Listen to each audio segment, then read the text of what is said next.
Bien le bonjour, alors voilà là, une deuxième vidéo sur les triangles semblables, hein. On a appris dans la première vidéo ce que c'était que des triangles semblables, à savoir des triangles qui ont la même forme, cette forme leur étant conférée par leurs angles, et donc des triangles semblables sont des triangles qui ont les angles 2 à 2 de même mesure. Alors dans cette deuxième vidéo, on va voir les conséquences que ça a sur les dimensions propres de nos triangles, le fait qu'ils soient semblables. Alors on va faire un crochet par les rectangles. Les rectangles que je vous montre là, bon, on n'a pas envie de dire qu'ils sont semblables, ces rectangles-là. On voit bien, celui-là, il est beaucoup plus allongé que celui-ci, il lui ressemble presque à un carré, et pourtant, ces rectangles, ils ont les mêmes angles, hein, puisque par définition, ils ont que des angles droits. Donc ici, c'est pas trop une histoire d'angle qu'on va observer, on va s'intéresser plutôt aux longueurs des côtés.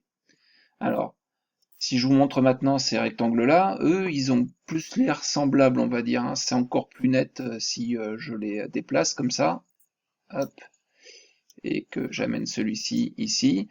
On voit bien que on a l'impression que le grand, ça va être un agrandissement des petits, etc. Ils ont l'air quand même beaucoup plus similaires que les rectangles que je vous ai proposés précédemment. Alors, je vous ai parlé d'agrandissement à l'instant, hein. Quand on a des objets, on est habitué à ça sur les ordinateurs. Quand on a des images, quand on veut les agrandir, on les étire pas simplement dans une dimension, parce qu'on sait bien que nos objets, ils perdent justement leur forme quand on les étire seulement dans une direction. Pour ce qui est des rectangles, hein, si je choisis à partir de ce rectangle de départ de doubler soit sa longueur, soit sa largeur, hein, les rectangles à l'arrivée, que ce soit le jaune ou le vert, hein, ils n'ont plus la même forme, en tout cas les mêmes proportions que mon rectangle de base. Donc on voit bien qu'il faut jouer sur les deux dimensions, hein. Si mon rectangle de base, là c'est le rouge, ici j'ai multiplié par 2 la longueur, multiplié par 2 la largeur, on voit que le rectangle qui est constitué ici des quatre rectangles, du coup, il a bien les mêmes proportions que le rectangle de base. Alors si je multiplie par 3 longueur et largeur, hein, on conserve les mêmes proportions a priori, multiplié par 4. Mais d'une manière générale, ce que je peux faire, c'est prendre un rectangle, ça a les mêmes en fait propriétés que de tirer dans le coin, ce qu'on a l'habitude de faire avec les images, hein, pour les agrandir. On tire dans le coin, ici c'est multiplié par 2, multiplié par 3, multiplié par 4. Mais qu'est-ce qui est multiplié par 2, multiplié par 3 ou par 4? Ben, ce sont la longueur et la largeur, c'est-à-dire toutes les dimensions de mon rectangle. Donc en fait, hein, pour qu'un objet conserve les mêmes proportions, hein, pour que mon objet soit semblable à l'objet de départ, il faut que les dimensions, elles soient toutes multipliées par un même nombre. Et donc en fait, il faut qu'il y ait une proportionnalité entre la longueur d'arrivée et la longueur de départ, et qu'il y ait le même coefficient entre la largeur d'arrivée et la largeur de départ. Alors c'est pareil avec mon bonhomme en pain d'épices là, hein. Si je tire bien dans le coin, ici, eh ben, la longueur et la largeur sont multipliées par un même coefficient, et mon objet à l'arrivée, il a bien la même forme que l'objet de départ, il a gardé les mêmes proportions. Donc ça y est, le mot je l'ai lâché, hein. En fait, hein, ce qui fait que deux triangles sont semblables, ce qui fait que les proportions sont gardées, c'est tout simplement que en fait les côtés homologues sont proportionnels, hein. Ils ont la même forme parce que leurs côtés sont proportionnels 2 à 2. Alors pas n'importe comment, hein. Si je prends le côté AC, hein, son côté homologue c'est le côté MP, et ben si le côté AC on l'obtient en multipliant pardon, si le côté MP on l'obtient en multipliant le côté AC par un coefficient K, et ben le côté NP, on va l'obtenir à partir de son côté homologue AB en multipliant par le même coefficient. En fait, hein, on multiplie les côtés homologues par un même nombre pour obtenir les côtés sur le nouveau triangle, sur l'autre triangle. Alors quand il y a de la proportionnalité, hein, les tableaux de proportionnalité sont jamais très loin, donc on peut écrire ça sous cette forme-là. On a nos deux triangles ABC et MNP. On va avoir une ligne de ce tableau pour les côtés de ABC, une deuxième ligne pour les côtés de MNP. Et évidemment, il faut mettre l'un sur l'autre les côtés qui se correspondent, c'est-à-dire que ce que j'appelle les côtés homologues. Le côté AB, hein, qui est ici, son côté homologue, c'est NP. Le côté AC qui est là, son côté homologue, c'est MP. Hein. Je vous rappelle que c'est les côtés qui joignent les angles qui ont la même mesure. Hein. Et enfin, BC, son côté homologue, c'est MN. Et donc on obtient ce tableau qui est un tableau de proportionnalité, hein, qui va avoir un coefficient de proportionnalité. Alors ça va être à vous, hein, sur cet exemple-là, on a deux triangles semblables, JTK et GRF. Et donc, je vous demande de réfléchir un petit instant pour remplir ce tableau de proportionnalité. Alors c'est à vous. Alors, on va voir ce que ça donne.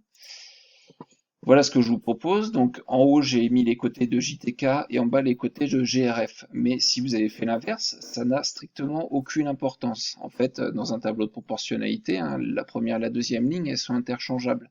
Donc, c'est pas grave si vous avez mis les côtés de GRF en haut. Par contre, ce qui est important, c'est que JK et RF soient sur la même colonne, hein, puisque JK rejoint l'angle vert à l'angle bleu et RF fait de même dans l'autre triangle.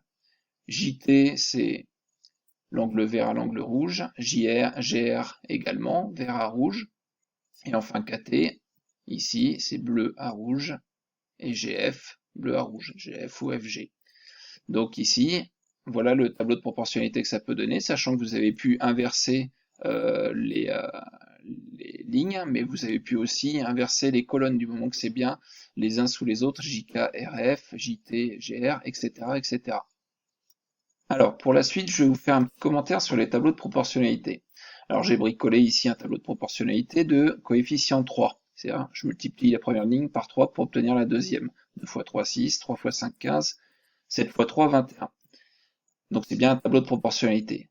Quand on veut vérifier, par contre, si un tableau est un tableau de proportionnalité, si je ne savais pas que c'était x3 ici, il aurait fallu que je fasse 6 divisé par 2, 15 divisé par 5 et 21 divisé par 7 pour voir si ça donnait bien la même chose. Alors ici, hein, pas de souci, ça donnait bien évidemment 3 à chaque fois, hein, 6 sur 2, 15 sur 5 et 21 sur 7. Alors là où je voulais en venir, c'est que quand j'ai un tableau de proportionnalité comme ça, je peux écrire ici des égalités en écriture fractionnaire qui découlent de ce tableau. Hein, en fait, à chaque fois, c'est le calcul du coefficient de proportionnalité. Et donc, cette manipulation, avec mon tableau de proportionnalité qui donne des égalités en écriture fractionnaire, je vais faire la même chose avec mes tableaux et mes longueurs de côté. Alors, je reprends ma situation tout à l'heure, mon triangle ABC, mon triangle MNP, le tableau de proportionnalité avec les côtés de ABC en haut, AB, AC, BC, les côtés homologues les uns au-dessus des autres. Et donc à dire que mes triangles sont semblables, c'est dire que ça c'est un tableau de proportionnalité, et je vais pouvoir écrire ces égalités en écriture fractionnaire. AB sur NP égale AC sur MP égale BC sur MN. Alors j'aurais pu les écrire à l'inverse, hein, écrire les côtés de MMP en haut et les côtés de ABC en bas. Je vous ai dit, les deux lignes, elles sont complètement interchangeables. Mais ce qu'il faut respecter par contre, c'est que en haut, on a les côtés d'un seul triangle. Hein. Ici, c'est les côtés de ABC. Et en bas, les côtés de l'autre triangle. On n'a pas le droit d'inverser, dire que ici c'est AB, AC, et puis d'un coup que ce soit MN qui soit en haut ici. Non, ça c'est pas possible. Hein, il faut bien les côtés d'un triangle en haut, les côtés de l'autre triangle en bas, et les uns sur les autres, les côtés qui se correspondent, c'est-à-dire les côtés homologues. Alors cette égalité-là s'appelle des égalités de rapport, en fait. Ce sont des égalités de rapport de longueur. Parce que AB sur NP, on appelle ça un rapport de longueur. Si par exemple le côté AB était 2 fois plus grand que le côté NP, AB divisé par NP, ça ferait 2, évidemment. Et donc on dirait que le côté AB est dans un rapport de 2 avec NP, c'est-à-dire qu'il est 2 fois plus grand. C'est ça que ça veut dire en fait. Donc ça c'est un rapport de longueur, ça c'est un deuxième rapport de longueur, ça c'est un troisième rapport de longueur, et donc on a une égalité entre trois rapports de longueur, donc ce sont des égalités de rapport. Ces égalités, vous les retrouverez dans un théorème célèbre l'an prochain qui s'appelle le théorème de Thalès. Alors à la suite de cette vidéo, je vais vous demander de faire les deux exercices de cette fiche. Hein. Vous avez compris donc reconnaître les côtés homologues c'est important, donc je vous ai remis un petit exercice là-dessus. écrire les égalités de rapport qui vont en découler, et puisqu'on est dans de la proportionnalité, ben, il faut se rappeler un petit peu comment on complète des égalités, comment on calcule des quatrièmes proportionnels, hein. Ici, puisque c'est de la proportionnalité, vous allez pouvoir faire des produits en croix, donc il s'agit de retrouver les nombres qui manquent là-dedans. La fiche, elle comporte 2 pages, hein. La première page, c'est l'exercice, la deuxième page, ce sont les corrections. Voilà, et bien, donc je vous souhaite un bon travail, à plus tard.